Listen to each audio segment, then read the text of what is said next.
सिर्फ जानकारी आपको देने आई हूँ, अगर आप राजी हो तो ठीक है, वरना मैं कचहरी जाती हूँ, क्योंकि मैं आजाद हूँ, मैं 18 साल को क्रॉस कर चुकी हूँ, मेरा ये शौहर है, आपको शादी दिलानी होगी, नहीं दिलाते तो मैं घर से जाऊंगी।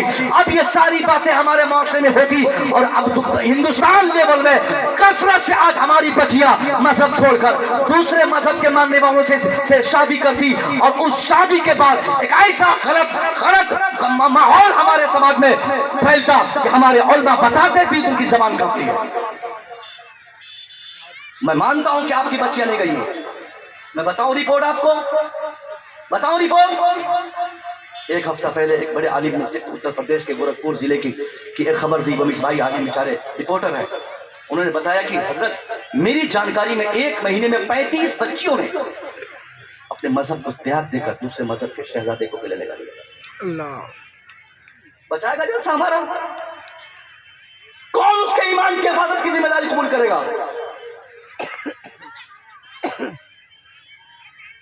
कैसा माहौल हमने बनाया, क्यों नहीं अपनी बच्चियों को हमने दीन सिखाया, क्यों नहीं उसे हमें कंट्रोल हमने किया?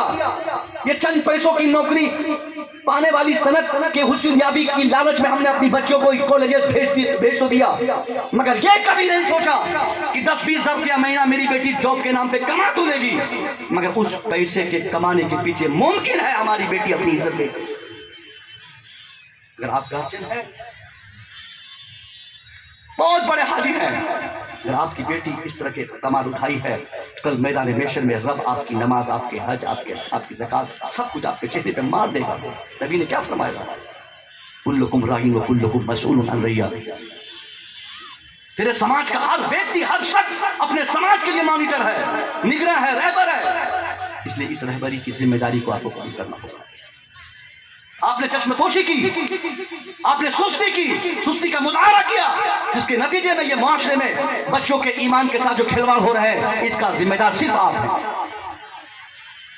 अल्लाह के वास्ते मैं अपनी बेटियों से गुजारिश करूंगा, मेरी बेटियों, ये आखिरी पैगाम है आपके लिए, वक्त बहुत हो चला है, तुम भी थोड़ी अक्ल पैदा करो, तुम इस्लाम की शहजादी हो, और ये 2-4-5 बात करने वाले लड़के दिल दे देंगे, जान दे देंगे, तेरे लिए ये कर देंगे, वो कर देंगे, सब खोखले जुमले होते हैं, कोई जान नहीं देने वाला किसी के लिए।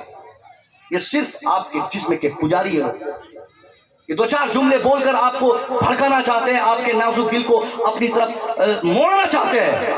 और एक बताओ, एक फार्मूला, अगर आपको मालूम है और या किसी ने कहा भी है कि वो लड़का आपके बगैर जिंदा नहीं रह सकता, तो आप एक दिन इस्लामपुर सिख के बहाने से आप उनसे कहिए कि मैं इस्लामपुर मेडिकल कॉलेज, यहाँ भी अगल बगल में किशन मेडिकल कॉलेज से मैं आ रही हूँ, डॉक्टर ने मेरी दोनों किडनी को फेल बताया।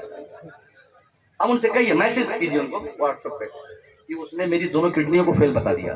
बोला कि अब तेरी किडनी काम नहीं आएगी, अगर जिंदा रहना है तो एक किडनी तो कम से कम चाहिए। किसी से आप उस लड़के से कहिए जिसने आपसे कहा था कि जान देने वाला है, वो कहिए मुझे जान नहीं चाहिए, अब्बा पंजाब में है, भैया दिल्ली में है, मुझे तुम एक किडनी दे दो, ताकि उसके किडनी से मैं भी जिंदा रह जाऊं, तुम भी जिंदा रह जाओ। वो तुरंत आपका नंबर ब्लॉक मारेगा, बोलेगा नहीं तो वाकई जान लेके छोड़ेगी, उसके बाद गांव से गुजरना बंद कर देगा। इसलिए कोई आपसे सच्ची मोहब्बत नहीं करता सिवाय आपके वालिदैन से। इस धरती पर अगर सबसे बड़ा आशिक एक बेटी का कोई है, सबसे ज्यादा मोहब्बत करने वाला है, तो वो सिर्फ आपका बाप है या आपका भाई है। वाकई आपकी किडनी खराब हो जाए, इलाज के पैसे आपके बाप के पास ना हो, मुखिया, सरपंच, विधायक और वो साहब क्या बोलते हैं प्रधान वगैरह के दरवाजे पर भीख मांग कर भी आपका बाप हद तक मखदूर कोशिश करेगा, उनकी कोशिश रहेगी कि कहीं से भी हो बेटी का इलाज कराकर उनको किडनी दिलाकर उनकी जान बचाई जा सके। इसलिए मैं गुजारिश करूंगा कि आप ये सब फोन फान की दुनिया से अलग हो जाओ, आप इस्लाम की शहजादी हो, इस्लाम के कवानीन आपके लिए इम्पोर्टेंट हैं। ये सारे पैगामात थे। अभी से 17 तारीख को एक मीटिंग मैंने बुलाने की कोशिश की थी, गुजारिश की थी, हमारे तमाम सीमांचल के उलमा जिनको वक्त था वो लोग गए।